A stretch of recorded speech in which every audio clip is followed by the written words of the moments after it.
olduğunda düşmanı dize geçirmeden Allahu Ekber! Assalamualaikum warahmatullahi wabarakatuh. Halo kawan-kawan, kita berjumpa lagi di channel Arai 59. Semoga kalian sehat, banyak rezeki dan bahagia selalu. Film yang kita bahas kali ini berjudul Fethi 1453. Film ini berasal dari Turki yang mencetak rekor produksi film termahal di negara tersebut dengan anggaran 17 juta US dollar. Film Fethi ini berisi kisah nyata yang sangat penting untuk diketahui. Maka dari itu mari kita siapkan waktu, konsentrasi dan selamat menyaksikan.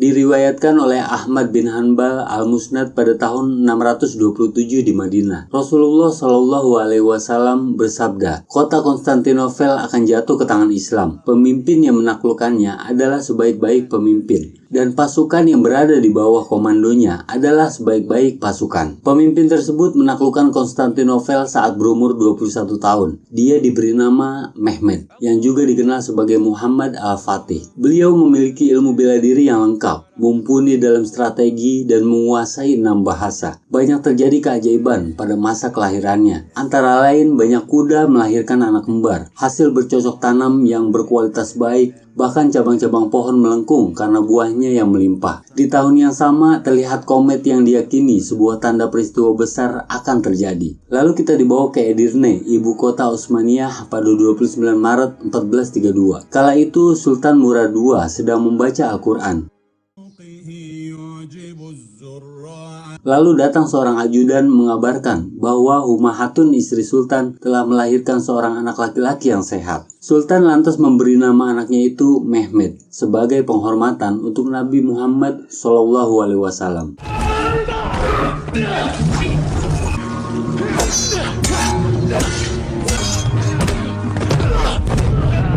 19 tahun kemudian di Saruhan Sancagi, Mehmed tengah berlatih duel pedang dengan Hasan, orang kepercayaannya. Mehmed unggul dalam duel pedang tersebut. Setelah duel selesai, Mehmed diberi secarik surat berisi kabar duka tentang ayahnya Sultan Murad II. Mehmed sendiri telah naik tahta saat berumur 12 tahun. Sultan Murad II menyerahkan kekuasaan padanya setelah putranya Aladin meninggal. Namun Perdana Menteri Halil Fasha menjadikan Sultan Murad II untuk berkuasa kembali karena ada ancaman dari tentara Salim. Sejak itu Mehmed dikirim ke Saruhan Sancagi untuk memerintah dan belajar banyak bidang ilmu di sana. Sampai di Edirne, Mehmed menghampiri dan mencium tangan ayahnya. Mehmed mengungkapkan kebanggaan atas ayahnya yang selalu mengutamakan waktunya untuk mengurus umat. Lalu Mehmed bersumpah di hadapan ayahnya untuk membangkitkan Utsmaniyah menjadi negara terbesar di dunia. Cihan devleti kurmak için.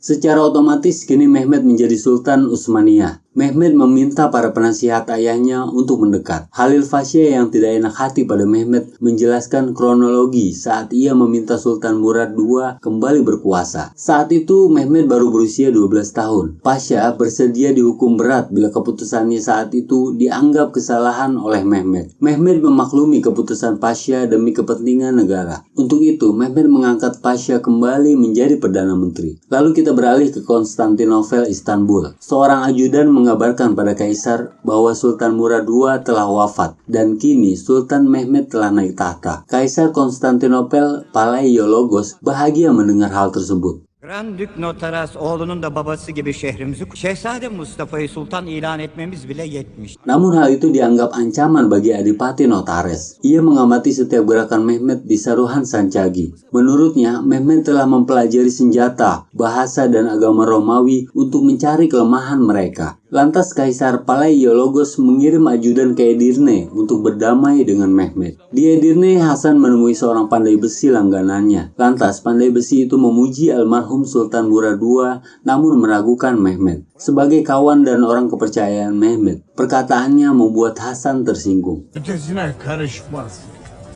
Onun içindeki cevheri bilmeden konuşuyorsun. Lalu kita beralih ke Vatikan Roma, Italia. Di sana, para pemuka agama Kristen tengah membahas Mehmed. Mereka sependapat dengan Kaisar Konstantinopel bahwa Mehmet masih terlalu muda dan belum berpengalaman untuk melakukan invasi. Ya da Katolik alemi. Dinsizleri eline bırakamayız. Setelah itu kita dibawa ke kerajaan Karamanoglu di Konya. Mereka pun masih membahas kenaikan tahta Mehmet dan berencana mengambil kesempatan tersebut untuk melenyapkan dinasti Utsmaniyah. Sementara Mehmet sendiri baru menerima surat permintaan damai dari Kaisar Konstantinopel. Kaisar ingin menaikkan tunjangan jadi 300.000 koin dan Mehmet menyetujuinya. Arzu ettiği dostluğu bizden de göreceğini söyle. Lantas Mehmet menugaskan Halil Pasha untuk menghubungi Raja Roma, Hungaria, Polandia, Serbia, dan Paus untuk membuat perjanjian damai. Setelah itu Mehmet meminta semua orang keluar kecuali Zahabetin Pasha dan Zaganos. Di hadapan dua orang kepercayaannya itu, Mehmet menyatakan bahwa hal yang terpenting adalah untuk menaklukkan Konstantinopel. Di sisi lain, anak dan istri Mehmet sedang dalam perjalanan menuju Edirne untuk menemuinya. Saat bermain catur dengan Mehmet, Zaganos mengutarakan kekhawatirannya tentang perjanjian damai oleh Mehmet yang akan dikira sebagai kelemahan oleh pasukan dan rakyatnya. Namun Mehmet menjelaskan bahwa pemerintahan bukanlah arena untuk memamerkan kekuatan. Tiba-tiba skakmat dan Mehmet memenangkan pertandingan tersebut. Şah, Di dalam ruangan Mehmet terdapat peta besar yang terbuat dari kulit. Mehmet memikirkan strategi dan melemparkan pisau tepat di koordinat Konstantinopel. Tidak lama putranya Pangeran Bayezid dan istrinya datang menemuinya. Sang istri mengungkapkan kerinduan anaknya pada Mehmet. Lalu Mehmet mempersilahkan mereka untuk beristirahat. gidip dinlen. Lantas kita diperlihatkan Genova Limahi, di mana orang-orang bersiap untuk berangkat menaiki kapal menuju Konstantinopel. Di sana Giustiniani, seorang kapten tentara salib, menemui seorang wanita bernama Era. Mereka membicarakan desain katalog baru Era yang tidak disetujui oleh Adipati Notaris. Giustiniani membujuk Era untuk membangun pabrik meriam bersama ayahnya. Namun, Era dan Gusti tahu betul ayahnya tak akan setuju. Lantas Giustiniani meminta Era untuk menikah. Sayangnya, Era menganggap Gusti hanya seorang sahabat. Lantas Era pamit dan menaiki kapal.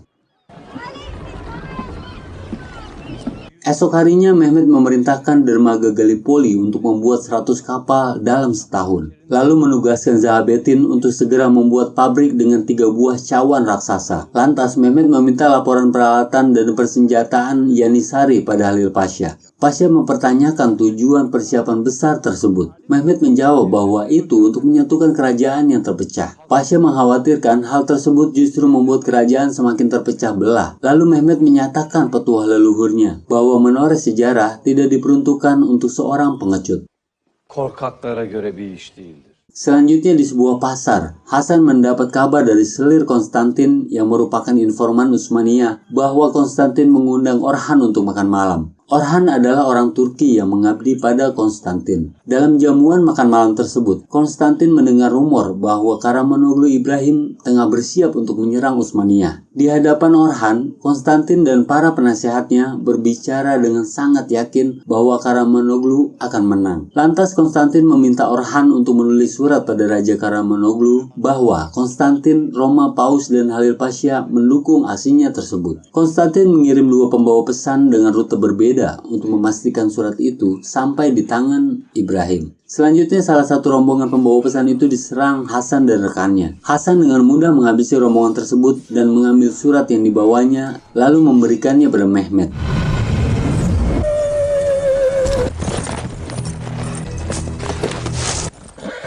Saat itu Sultan Mehmet tengah berburu. Setelah membaca surat itu, Sultan Mehmet memanah 1 ekor babi hutan besar dengan sangat akurat.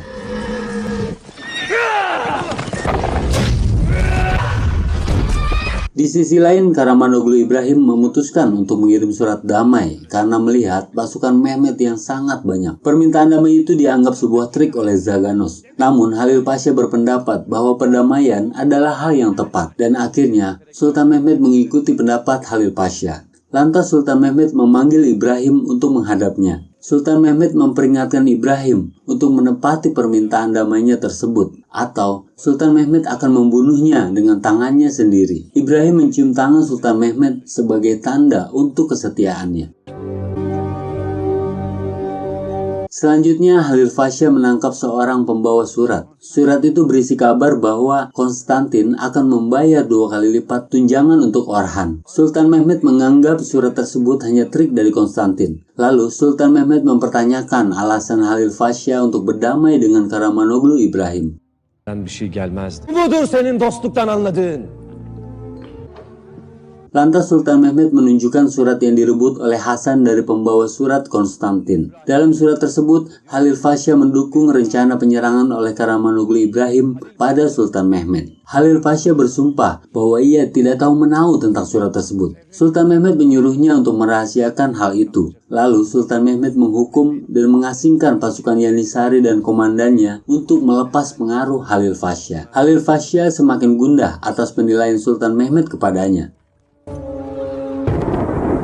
Kendini boş yere kahrettiğin yet. Ia terus memikirkan kenapa dalam surat Orhan terdapat nama dirinya, yang tentu saja akan membuat Sultan Mehmed penuh curiga padanya. Tidak lama seorang ajudan memanggil Halil Pasha untuk menemui Sultan. Gecenin bu vakti Kefenimi getir. Sebelum bertemu Sultan, Pasha mengucapkan 2 kalimat syahadat. Di dalam, ia diminta mendekat, lalu diberi air minum. Lalama su ver. Tampak tangan Halil Pasha bergetar karena ketakutan akan dieksekusi oleh Sultan. Lalu Sultan Mehmed menunjuk gambar benteng Utsmaniyah Anadolu Hisari di atas peta. Lantas Sultan menunjuk gambar rencana benteng baru di Rumelia Hisari yang lebih kokoh. Halil Pasha ditugaskan untuk membuat 2 buah menara di benteng tersebut. Sultan Mehmed menegaskan bahwa tujuan utamanya adalah untuk menaklukkan Konstantinopel. Halil Pasha berkeringat mendengar hal tersebut.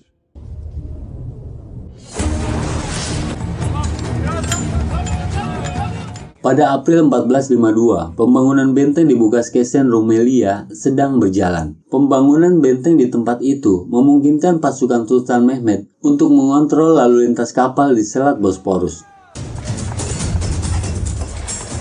Mengetahui hal tersebut, Konstantin panik lalu menyuruh Roma datang bersama pasukannya. Konstantin menginginkan Giustiniani untuk memimpin pasukannya dengan imbalan sebuah pulau bernama Limnos. Belum cukup sampai di situ, Konstantin memerintahkan Urban, seorang pakar meriam, untuk membuat meriam yang lebih besar dari sebelumnya. Sultan Mehmet Hisar yapımına başlayarak niyetini açıkça Mehmet kuşatmadan vazgeçecek. Pembangunan benteng oleh Sultan Mehmed juga terdengar ke telinga Paus. Asisten Paus memintanya untuk menghimpun tentara salib. Namun Inggris dan Prancis tengah bertikai, dan akhirnya Paus menghimpun tentara salib dari Venezia dan Genoa, Italia.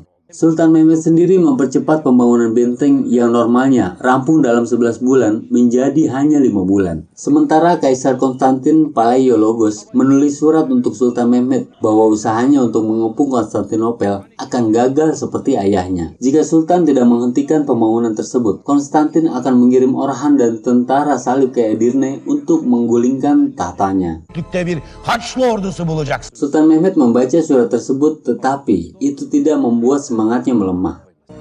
Benden önceki sultanlara benzemem. Barımda olan her şey benim kudretim altındadır. Lalu pada malam harinya, pasukan Mora dengan kapal-kapalnya menyerang Bukaskesen, tempat benteng baru dibangun.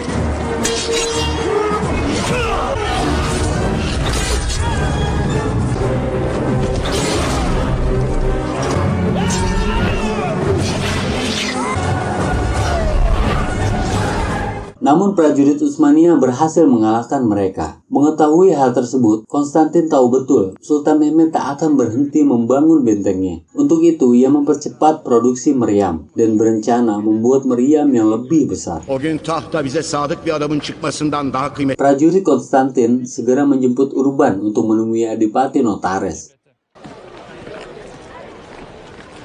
Di ruangannya, Notaris mengancam Urban untuk membuat meriam sesuai permintaannya atau ia akan melukai putrinya Hera. Kıza yazık olmasını hiçbirimiz istemiyoruz. Kesal dengan ancaman tersebut, malam itu juga Urban dan putrinya Hera berkemas untuk meninggalkan Konstantinopel. Tidak lama prajurit Notaris datang untuk menangkap mereka. Namun tiba-tiba Hasan dan rekannya muncul menyerang prajurit Notaris.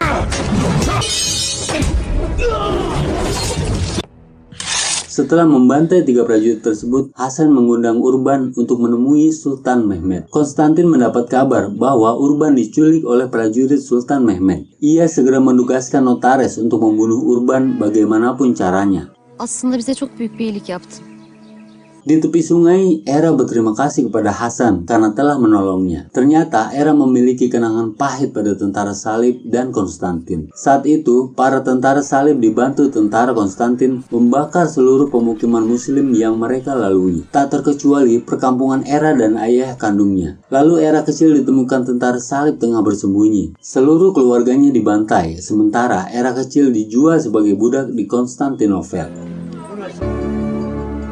Iba melihat Era, Urban membelinya lalu merawat Era seperti anaknya sendiri. Lantas Era mengajak Hasan untuk segera membuat meriam. Hasan mengatakan wanita tidak diperbolehkan untuk tinggal di pabrik. Namun Era memiliki rencana lain. Ortodoks ve Katoliklerle ortak bir ayin düzenlemeye hazır olduk. Di sisi lain, Konstantin berencana mengundang Paus untuk merayakan kerukunan Kristen, Katolik, dan Ortodok. Namun Adipati Notaris beranggapan bahwa bila kaum Katolik diundang ke Konstantinopel, mereka tak akan pergi. Dan mereka telah melukai keyakinan Konstantinopel lebih dari siapapun. Bahkan, Adipati Notaris lebih senang bila sorban Turki berada di sana ketimbang Paus dan tentara salibnya. Orang-orang Kristen di Konstantinopel pun menolak kedatangan Paus ke kota mereka karena pengalaman pahit yang telah mereka alami. Yani bizlerin kanıyla ve... Esok harinya Sultan Mehmed menemui Urban dan asistennya. Ia meminta Urban untuk membuat meriam yang dapat menembus benteng Konstantinopel. Urban menyanggupi permintaan Sultan dengan senang hati. Hasan diperintahkan untuk menjaga dan mencukupi kebutuhan Urban dan asistennya. Ternyata Era menyamar sebagai laki-laki agar bisa menjadi asisten Urban. Pembuatan meriam pun dimulai dengan membaca doa. 3 tungku raksasa disiapkan untuk memasak material. Para menteri mencampurkan koin emas dalam adonan besi tersebut. Sementara di Bogaskesen, sebuah kapal dagang Venesia melintas. Lalu, prajurit Utsmaniyah mengisyaratkan kapal tersebut untuk berhenti. Namun, mereka mengabaikannya. Akibatnya, kapal tersebut ditembak meriam dan tenggelam. Hal itu membuat petinggi Venesia geram dan segera mengirim Giustiniani untuk memimpin prajurit Konstantinopel. Di sisi lain, Paus mengirim Kardinal Insidor untuk menyatukan kaum Kristen Katolik dan Ortodoks di Konstantinopel. Paus menyatakan pemanah dalam jumlah besar. Tanrı sizi kutsasın. Sementara pembuatan meriam masih berlanjut. Urban berterima kasih kepada Era karena meyakinkannya untuk kembali membuat meriam. Halkıma moral, orduma güç kat. Dan akhirnya Kardinal Insidor sampai di Konstantinopel. Lantas Insidor menyampaikan keinginan Paus bahwa kaum Kristen Ortodoks harus menerima wewenang dari Paus untuk bersatu dengan Katolik. Insidor meminta Konstantin turut serta mewujudkannya. Lalu di sebuah gereja, Gennadius, seorang pendeta Ortodoks, berpidato tentang penolakan keinginan Paus. Namun tidak lama mereka ditangkap oleh prajurit Konstantin.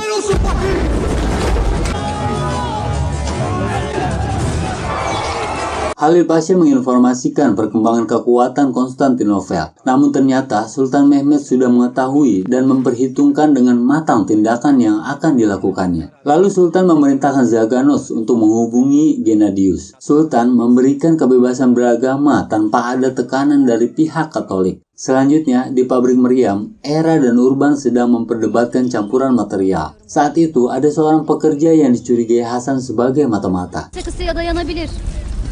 Di sisi lain, Giustiniani sampai di Konstantinopel. Giovanni Giustiniani merupakan kapten dari Genoa yang memimpin 700 prajurit tentara salib terlatih dan profesional. Tak diduga Adipati Notaris mengingatkan Giustiniani atas perlakuan tentara salib pada rakyat mereka. Dan tentu saja Giustiniani membela prajuritnya. Di pabrik meriam, Era dan ayahnya bekerja hingga larut malam. Tanpa mereka sadari, ada yang mengintai mereka. Seketika Hasan lebih dulu membunuh mata-mata tersebut.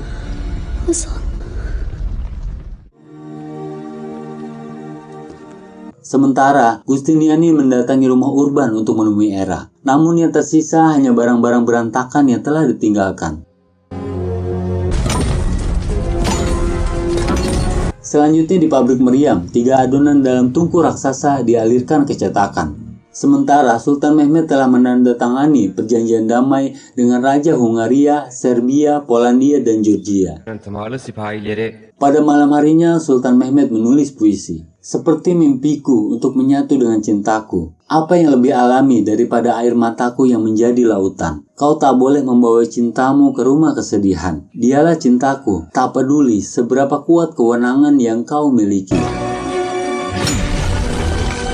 Di pabrik meriam, Urban membongkar cetakan meriam raksasa buatannya. Meriam itu diberi nama meriam Basilika. Panjang meriam ini 8 meter dengan berat 16,8 ton, berdiameter 75 cm. Meriam ini mampu melontarkan peluru dari batu berdiameter 63 cm sejauh 2 km. Lantas meriam itu dibawa menuju perkemahan prajurit Utsmaniyah, dikawal oleh 200 tentara dan dibawa oleh 60 ekor lembu. Giustiniani mengintai senjata tersebut dari kejauhan. Esok harinya seorang prajurit menaruh Al-Quran di atas tiang layar lalu bertakbir. Takbir itu diikuti takbir para prajurit dari 320 kapal. Di saat yang sama, Sultan Mehmed memakai jubah perangnya lengkap dengan baju besi, pelindung lengan, dan helm.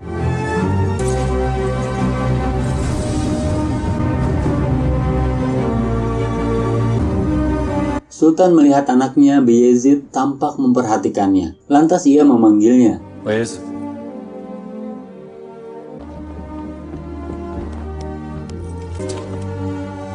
Baba.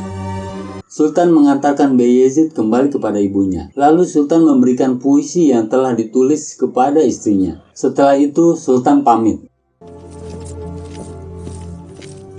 Sejarah mencatat antara 80.000 sampai 200.000 tentara yang dikerahkan Sultan Mehmed untuk memulai pengepungan Konstantinopel. Di saat yang sama, para prajurit Konstantinopel pun bersiap. Palaiologos berpidato untuk mengangkat semangat prajuritnya.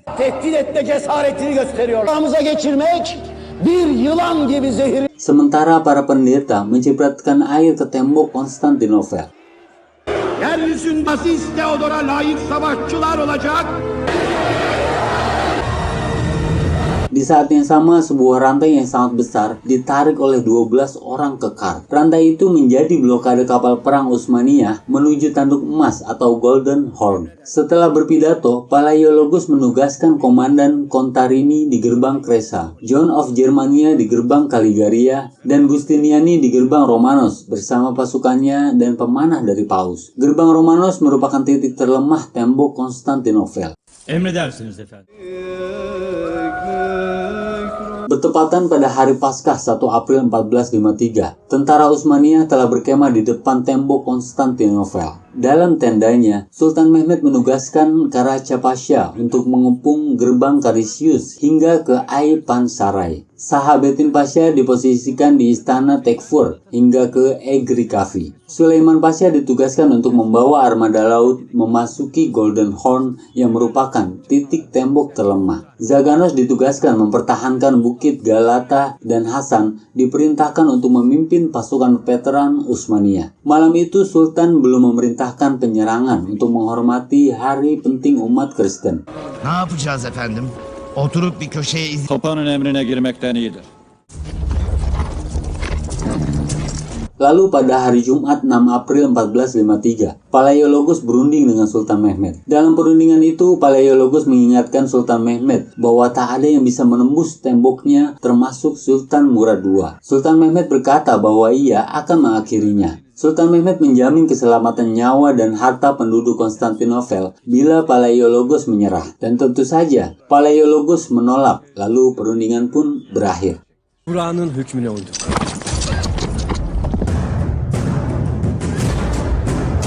Akhirnya genderang perang pun ditabuh oleh prajurit Utsmaniyah. Kapaklar! Hadi!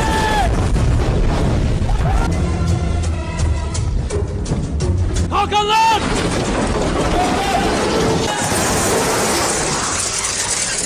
Lalu Era bersiap menyulut meriam Basilika untuk pertama kalinya.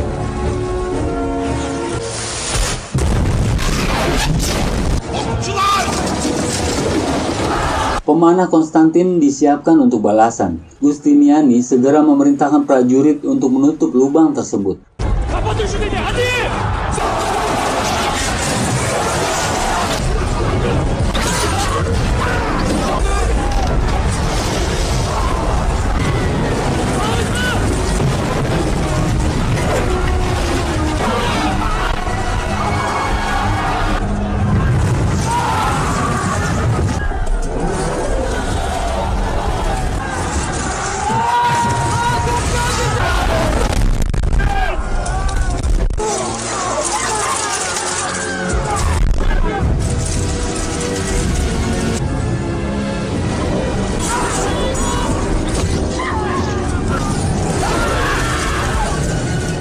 Di hari kelima gencatan senjata dilakukan. Para panglima Utsmaniyah melaporkan prajurit mereka sudah banyak yang gugur. Dari segala sisi pertahanan Konstantinopel tidak bisa dijebak. Sultan Mehmed sengaja menahan serangan sembari mempercepat penggalian terowongan yang dipimpin Mustafa. Penggalian terowongan tersebut kurang dari 3 meter lagi untuk mencapai tembok Konstantinopel. Namun tidak lama balok kayu penyangga terowongan patah. Seluruh pekerja diminta keluar secepatnya.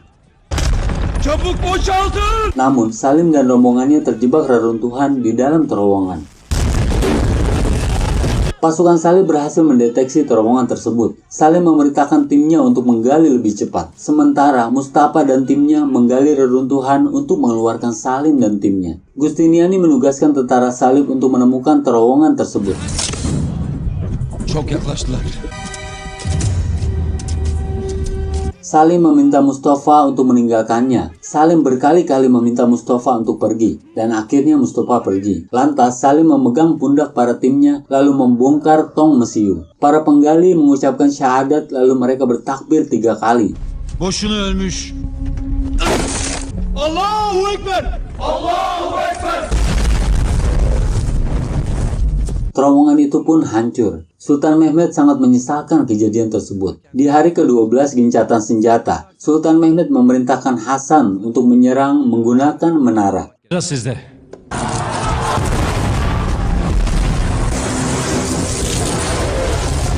Prajurit Utsmaniyah membawa pendobrak pintu besar mendekati gerbang. Namun mereka diguyur minyak lalu disulut dengan panah api. Akhirnya tentara Utsmaniyah dan mesin pendobrak itu pun terbakar.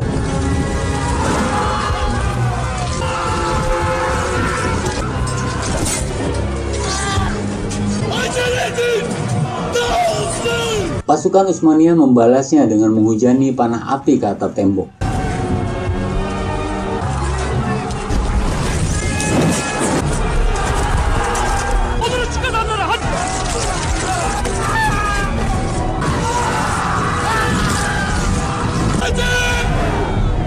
Giustiniani mengarahkan meriam pada menara Hasan dan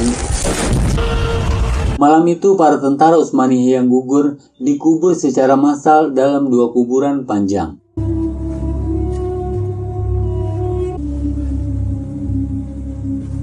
Para prajurit yang terluka dirawat termasuk Hasan. Usta ve tehlikeli bir şövalye. Ona dikkat et Hasan. Notaris menghitung bahwa kerugian mereka sangat kecil dibanding Utsmaniyah. Konstantin meminta bantuan tambahan pada Paus. Kardinal menyatakan bahwa Paus berhasil meyakinkan Hungaria untuk bergabung. Masuk hari ke-28 gencatan senjata. Tentara Utsmaniyah semakin banyak yang terluka. Şehit olursam şerefiyle erdi şehadete. Halil Fasya membacakan surat dari Ladislaus, Raja Hungaria, bahwa perdamaian sebelumnya tidak sah, dan Raja meminta Utsmaniyah untuk menghentikan pengepungan Konstantinopel. Mendengar ancaman itu, Sultan Mehmed tidak gentar, bahkan akan tetap mengepung meski tentara Hungaria datang membantu Konstantinopel. Sultan Mehmed menugaskan Urban untuk lebih sering menembakkan meriam. Emredersiniz. Karışım işe yarayacak. Hadi bakalım. Urban segera menyulut meriam tersebut, namun meriam itu meledak, membuat Urban terpental. Akhirnya Urban dirawat. Sultan Mehmed mendatangi Urban dan memintanya untuk memperbaiki meriam basilika setelah sembuh. Beruntung era menyanggupi hal tersebut. Sementara, tentara Utsmaniyah yang ditangkap dibawa ke atas benteng untuk dieksekusi. Buradaki arkadaşlarınızı özledim. Di saat bersamaan, seorang tentara Utsmaniyah berlari membawa tombak.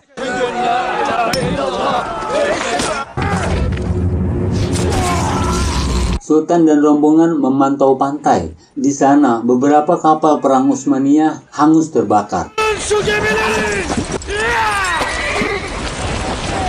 Di sisi lain, Konstantin merayakan hal tersebut. Süleyman Pasha diasingkan karena kegagalannya.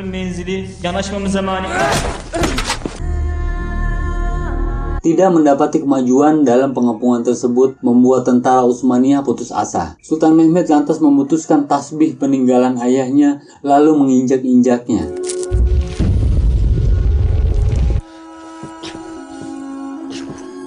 Tidak lama, ia menyesal dan menyusunnya kembali. Sementara di hadapan para menteri, Halil Pasha mengungkapkan bahwa ekspedisi ini merupakan hal yang ia ragukan sejak awal. Menteri yang lain mengkhawatirkan kedatangan tentara Hungaria, namun Zaganos menentang ungkapan pengecut Halil Pasha. Dilerim kellerinizi vurdurur.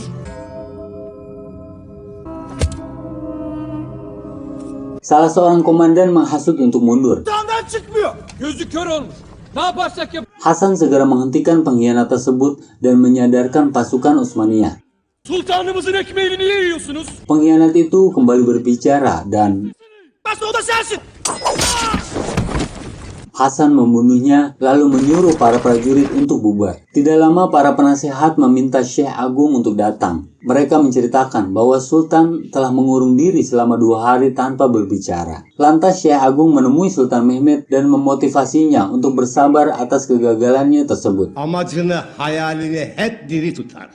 Görülerse sevinçten bayram ediyor. Lalu Syekh Agung meminta Sultan Mehmet untuk mengikutinya. Sebelum datang menemui Sultan Mehmet, Syekh Agung meminta petunjuk 3 malam berturut-turut untuk hasil dari pengepungan Konstantinopel. Dan petunjuk tersebut dibawa oleh Abu Ayyub Al-Ansyari dalam mimpinya. Dalam mimpi tersebut, Abu Ayyub menunjukkan lokasi makamnya pada Syekh Agung. Tepat di bawah pohon besar yang bercabang 2. Prajurit Utsmaniyah mulai menggali, lalu menemukan batu nisan Abu Ayyub Al-Ansyari. Hal itu membuktikan kebenaran mimpi Syekh Agung. Abu Ayyub Al-Ansyari merupakan orang yang tua dan sakit-sakitan saat tergabung dalam pasukan Islam untuk mengepung Konstantinopel. Ia berjuang hingga akhir hayatnya. Lalu Syekh Agung berkata bahwa bila Sultan Mehmet menyerah kali ini, maka ia akan gagal selamanya untuk menjadi pemimpin yang disabdakan Nabi Muhammad SAW. Sebelum pergi, Syekh Agung mengingatkan bahwa angin kencang berhembus di pegunungan yang curam. Kaiser.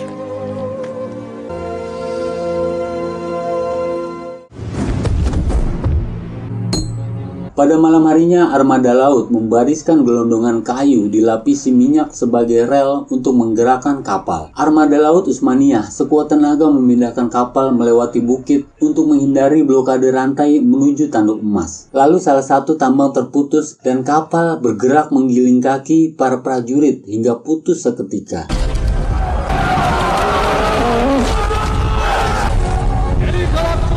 Namun mereka tak berhenti hingga ratusan kapal berhasil dipindahkan.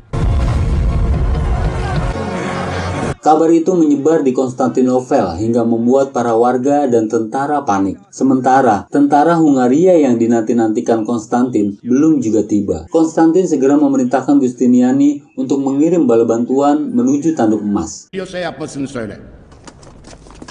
Malam harinya, notaris meminta Gennadius untuk menenangkan masyarakat yang panik dan putus asa. Namun Gennadius yang sebelumnya ditangkap saat berpidato mengatakan, harapan masyarakat telah hilang seperti hilangnya cahaya di Hagia Sophia.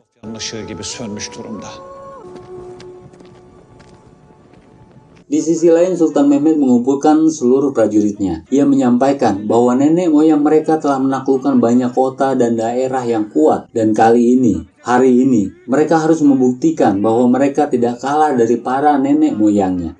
Allahu Ekber!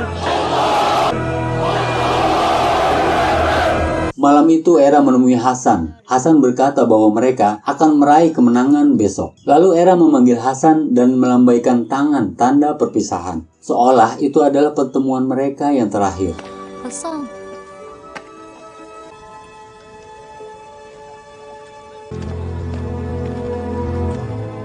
Allahu Ekber. Esok harinya pada 29 Mei 1453, Sultan Mehmet memimpin seluruh pasukannya untuk sholat berjamaah. Konstantin menyadari serangan kali ini akan lebih dahsyat dari sebelumnya. Ia menyimpan kekhawatiran besar dalam benaknya. Setelah sholat selesai, Mustafa segera memenuhi terowongan dengan tong mesiu. Sultan Mehmet dan Hasan bersiap. Serangan diawali dengan meledakkan terowongan di bawah tembok.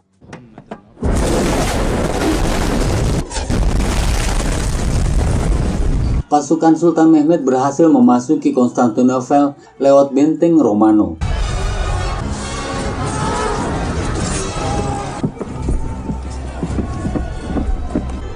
Biz onları püskürtene kadar güvende olmalısınız. Dalam pertempuran itu, Hasan dan Giustiniani sama-sama menghabisi banyak musuh. Fisik yang mirip dan skill yang setara membuat mereka berdua seperti saudara kembar.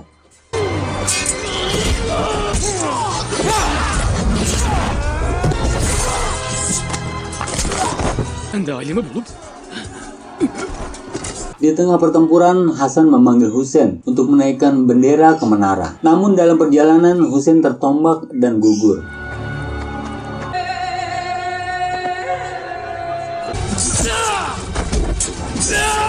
Saat ia menemui Husain, tiba-tiba Hasan ditendang oleh Giustiniani. Kaybedenleri yazmaz. Bizde şehitler asla. Duel antara dua jagoan itu pun dimulai.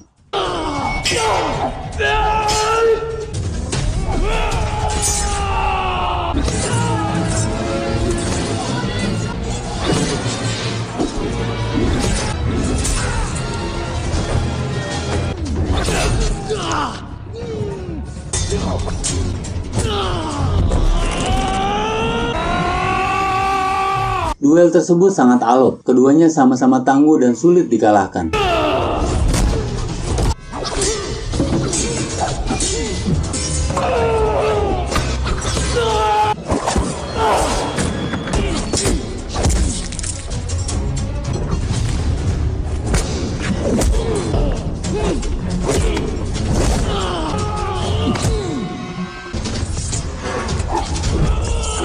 Namun akhirnya Giustiniani tewas di tangan Hasan.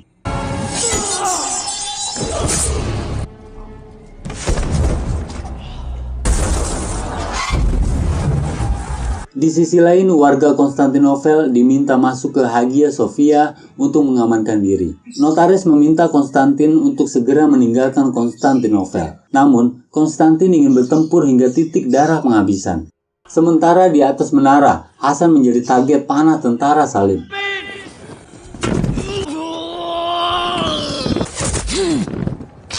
Hasan mencopot bendera kuning Konstantin, lalu kembali dipanah. Pandangannya seketika berubah merah. Era dan Sultan Mehmed memperhatikannya dari bawah. Dengan sisa nafasnya, Hasan menancapkan bendera Utsmaniyah di menara tersebut.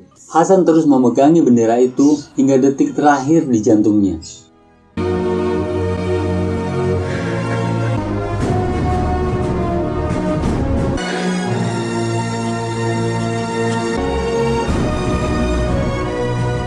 Selanjutnya, Yanisari menangkap notaris.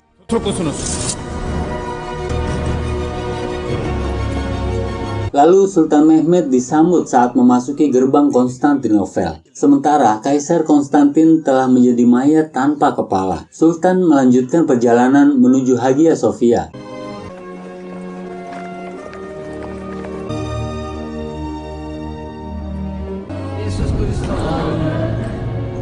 Di dalamnya, para warga Kristen Ortodoks ketakutan atas kedatangan Sultan Mehmed. Sultan Mehmed menenangkan mereka dengan berkata, mulai saat ini, hidup, harta, dan kesejahteraan mereka merupakan bagian dari Sultan Mehmed. Dan para warga bisa hidup menurut agama mereka masing-masing. Lalu Sultan Mehmed menggendong seorang putri yang memainkan kumis dan janggutnya.